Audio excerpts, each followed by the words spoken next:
Welcome to the video on the financial anxiety trap and why even high savers feel buyer's remorse after big purchases like a new vehicle. First, I will set the stage by acknowledging that this reaction is normal, even when you are financially secure. Next, we will explore the wealth paradox and how disciplined habits can become limiting beliefs. Finally, we will provide a practical framework to shift from guilt to utilization so you can enjoy the benefits without sabotaging your long-term goals. Have you ever paid cash for a car, negotiated a great deal, and walked away saving thousands in interest, only to feel unexpectedly awful the next day? That pit-in-stomach sensation has a name: buyer's remorse. It's common and normal, especially after large purchases. In this video, we will unpack why this happens, even to wealthy savers, and we will outline a path to move forward with confidence. As we move along, you will gain tools to reframe your mindset and reduce unnecessary stress while keeping your long-term financial plan intact. Before we dive deeper, a quick disclaimer. This video is for educational purposes and does not constitute financial advice. Every situation is unique. Consider your own circumstances and consult a qualified fiduciary advisor if you need personalized guidance. With that clarified, let's proceed to the game plan for turning remorse into rationale. Here's our roadmap. First, we will examine the financial anxiety trap and why remorse strikes after a large purchase. Second, we will cover the wealth paradox and why strict rules from gurus may not apply to high savers. Third, we will define when a purchase actually makes sense. Fourth, we will reframe the situation around utilization and utility. Fifth, we will perform a quick reality check to see whether the purchase impacts long-term goals. Sixth, we will test your understanding with a short quiz. Finally, we will highlight key takeaways and wrap up. Let's start by understanding the psychology. When you make a large cash purchase, you see an immediate drop in your savings balance. For disciplined savers, this visual change can trigger loss aversion, the cognitive bias, where losses feel more painful than equivalent gains feel pleasurable. This often leads to buyer's remorse, even if the purchase was planned and logical. The flowchart illustrates how a big cash purchase leads to the visible drop in savings, triggering loss aversion and subsequent remorse. At that point, you tend to reevaluate the decision. If you shift attention to utilization, such as safety, function, and time-saving benefits, the perceived value rises and remorse fades. If you do not make that shift, anxiety can linger longer than necessary, even though it typically normalizes over time. With that foundational understanding, let's transition to how strict rules can become limiting when your financial situation is strong. Many popular financial gurus preach strict austerity, often stating that no one should buy a new car. That guidance can be valuable for individuals in heavy debt or with weak savings habits. However, if you are debt-free, particularly mortgage-free, have a robust emergency fund, and are investing more than 20% of your income, your priorities evolve. At that point, your goal is not purely accumulation for its own sake. Instead, the goal shifts toward deploying capital strategically to improve quality of life.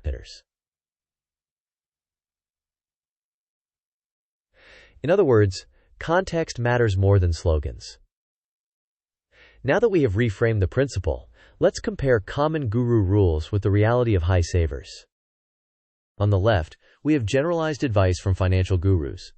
Avoid new cars, minimize monthly payments, focus strictly on net worth growth, and delay gratification as long as possible. This framework is especially useful for individuals trying to escape debt or establish savings habits. On the right, the high savers context is different. Paying cash may save substantial interest costs, there is no debt and a large emergency fund, investment contributions exceed 20% of income, and the purchase improves safety and daily utility. When you compare these side by side, it becomes clear that universal prohibitions are not always optimal for those who are already financially strong. With that comparison in mind, let's define when buying actually makes sense. Here is a practical checklist for when a purchase makes sense. First, you are debt-free, ideally including your mortgage. Second, you maintain 6 to 12 months of living expenses in an emergency fund. Third, you are investing at least 20% of your income consistently. Fourth, the purchase addresses a genuine need, such as a growing family or enhanced safety. Fifth, paying in cash avoids interest and financing charges. Sixth, the total cost of ownership, including depreciation, taxes, and fees, fits within your financial plan. Finally, insurance and maintenance are budgeted. If these criteria are met, the purchase is not a failure of discipline. It is a logical transaction aligned with your goals. Next, let's reframe your mindset so remorse fades faster. To reduce remorse, reframe the story from loss to utilization. Instead of thinking, "I lost capital," reframe it as, "I purchased a safe, reliable tool that supports my family and saves time." The mind map visual organizes 3 branches: the loss-framed view focused on balance declines and depreciation, the utility-framed view emphasizing safety, time savings, comfort, and reliability, and the action steps that help cement the mindset, including tracking usage, setting a remorse timer for 30 days, maintaining your high savings rate, and celebrating milestones like the first service or a family trip. For the next 30 days, record weekly miles driven, time saved compared to your prior setup, and stress avoided. Meanwhile, keep savings and investing automation intact. With the mindset reset underway, let's quantify the trade-offs with a quick reality check. This pie chart provides a conceptual view of annual value versus cost. The largest slice is the utility value from safety, time savings, reliability, and comforts. A significant portion is depreciation, which is a real cost but should be viewed in context, especially if the purchase was planned and affordable. The remaining slice is what we can call a worry tax, the mental energy expenditure that yields no financial return. By reframing your perspective and focusing on utilization, you reduce the worry tax. Next, let's examine a step-by-step decision timeline to see how remorse naturally fades. This timeline illustrates the buyer's journey from research to relief. First, you research models and safety ratings. Next, you plan by checking your cash cushion and confirming that you maintain a savings and investing rate of at least 20%. Then comes the purchase phase, ideally paying in cash and negotiating effectively. After that, the adjustment period begins, when you track usage and consciously note family benefits such as safety and comfort. Finally, during reflection, the initial remorse fades as the daily utility becomes evident. This sequence helps you anticipate emotions and stay grounded.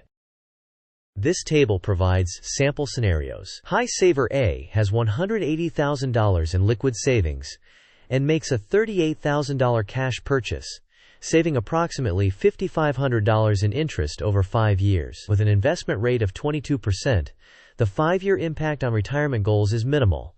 The plan remains intact. High saver B has $120,000 in liquid savings and makes a $28,000 cash purchase, saving about $4,000 in interest, with a 25% investing rate.